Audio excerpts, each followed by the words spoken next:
എന്നിട്ട് ഇവനെ ഇങ്ങനെ ഗ്ലാസ്സിലേക്ക് മാറ്റുക കേട്ടോ. എന്നിട്ട് ഞാൻ കുടിക്കുക. പാലില്ലാത്ത സമയത്തും നമുക്ക് പാൽ ചായ കുടിക്കാം, ഒരു കുഴപ്പമില്ല. വേറൊരു കെമിക്കലോ ഒരു സാധനങ്ങളും ചേർത്തിട്ടുമില്ല. സൂപ്പർ സാധനമാണ്. ഹലോ നമസ്കാരം, ഞാൻ ജെയ്സൺ. ജെ ടിപ്സിലേക്ക് സ്വാഗതം. ഇന്ന് നമ്മൾ ചെയ്യാൻ പോകുന്നത് പാലില്ലാത്ത ഒരു പാൽ ചായയുടെ റെസിപ്പിയാണ്. അപ്പോൾ എങ്ങനെയാണ് ഉണ്ടാക്കുന്നതല്ലേ, ഞാൻ ഉണ്ടാക്കാനായിട്ട് വീഡിയോ കണ്ടിട്ട് വരാം. വീഡിയോയിലേക്ക് പോകുന്നതിന് മുന്നേ നമ്മുടെ ചാനലൊന്ന് സബ്സ്ക്രൈബ് ചെയ്യാത്തത് സബ്സ്ക്രൈബ് ചെയ്യുക. സബ്സ്ക്രൈബ് ചെയ്യുമ്പോൾ സൈഡിലുള്ള ബെല്ലോൺ നടത്തി ഓളി നിൽക്കുക കേട്ടോ. അപ്പോൾ എങ്ങനെയാണ് നോക്കിയിട്ട് വരാം.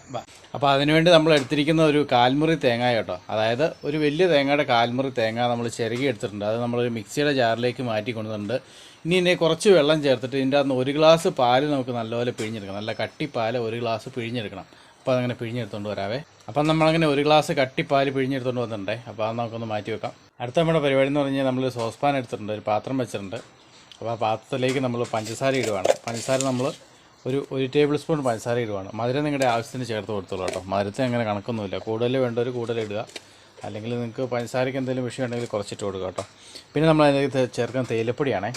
തേയിലപ്പൊടി നമ്മൾ 1.5 ടേബിൾ സ്പൂൺ ഇടുന്നുണ്ട്. നല്ലപോലെ കടുപ്പം വേണം, എന്നാലേ തേങ്ങാപ്പാലിനകത്ത് പിടിക്കുകയുള്ളൂ. അപ്പോൾ നമ്മൾ നല്ലപോലെ തേയിലപ്പൊടി ഇട്ട് കൊടുക്കുക. പിന്നെ ഇതിൻ്റെ അകത്ത് പഞ്ചസാരയ്ക്ക് പകരം നമുക്ക് വേണമെങ്കിൽ കരിപ്പെട്ടിയോ അല്ലെങ്കിൽ ശർക്കരയോ എന്തെങ്കിലും ഉണ്ടെങ്കിൽ നമുക്ക് പാനിയാക്കി ഒഴിച്ച് കൊടുക്കാം. അത് നിങ്ങളുടെ ഓപ്ഷനാണ്, ഏത് വേണമെന്ന്. അടുത്തത് നമ്മൾ ഇതിൻ്റെ അകത്തേക്ക് ചേർക്കുന്ന ഏലക്കയാണ്. ഒരു 2 ഏലക്ക ചതച്ചും കൂടെ നമ്മൾ അതിൻ്റെ അകത്തേക്ക് ഇട്ട് കൊടുക്കുകയാണ്. അപ്പോൾ ഇതിൻ്റെ അകത്ത് വേണമെങ്കിൽ കറുവാപ്പട്ട, ഇഞ്ചി എന്ത് വേണമെങ്കിലും നമുക്ക് ചേർക്കാം. അപ്പോൾ അത് വേറൊരു ഡിഫറെൻറ്റ് ടേസ്റ്റ് ആയിരിക്കും. ഇനി ഇതെല്ലാം കൂടെ നല്ലപോലെ തിളച്ച് വരട്ടോ കേട്ടോ. തിളച്ചിൻ്റെ സത്തൊക്കെ ഒന്ന് ഇറങ്ങട്ടെ. അത് കഴിഞ്ഞിട്ട് നമുക്ക് ബാക്കി പണി ചെയ്യാം. അപ്പോൾ നമ്മുടെ ചായ നല്ലപോലെ തിളച്ച് വന്നിട്ടുണ്ട്. ഏലക്കയുടെ സത്തൊക്കെ അതിൻ്റെ അകത്ത് ഇറങ്ങിയിട്ടുണ്ട്. തേയിലപ്പൊടിയൊക്കെ നല്ല സെറ്റായിട്ട് വന്നിട്ടുണ്ട്, നല്ല കടുപ്പമായിട്ടുണ്ട്. അപ്പോൾ ഇനി നമുക്ക് ഓഫ് ചെയ്ത് അരിച്ചൊരു പാത്രത്തിലേക്ക് മാറ്റാം കേട്ടോ. അപ്പോൾ നമ്മളൊരു ഇരുമ്പരിപ്പ് വെച്ചത് ഒഴിക്കുവാണെങ്കിൽ, ചൂട് സാധനങ്ങൾ എപ്പോഴും നമ്മൾ ഇരുമ്പ് അരിപ്പിക്കാത്തോട് വേണം അരിച്ചെടുക്കാനായിട്ട്, അല്ലെങ്കിൽ പിന്നെ അത് പ്ലാസ്റ്റിക്കിനകത്ത് ഒരിക്കലും അരിക്കാൻ പാടില്ല കേട്ടോ. ഇനി നമ്മുടെ അടുത്ത പരിപാടി എന്ന് പറഞ്ഞാൽ, നമ്മുടെ നേരത്തെ എടുത്ത് വെച്ച തേങ്ങാപ്പാലുണ്ടല്ലോ, അത് നമ്മൾ ഈ പാത്രത്തിലേക്ക് മാറ്റിയിട്ടുണ്ട്.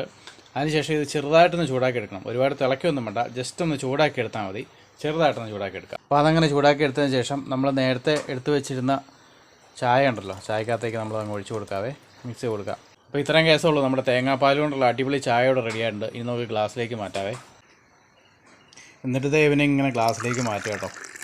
അപ്പോൾ നമ്മുടെ പശുമ്പാലൊന്നും ഉപയോഗിക്കാത്ത പാൽ ചായക്ക് അടിപൊളി ടേസ്റ്റാണ്. അപ്പോൾ പാലില്ലാത്ത സമയത്ത് നമുക്കൊരു പാൽ ചായ കുടിക്കാമെന്ന് തോന്നിയാൽ വളരെ പെട്ടെന്ന് തന്നെ ഉണ്ടാക്കിയെടുക്കാം.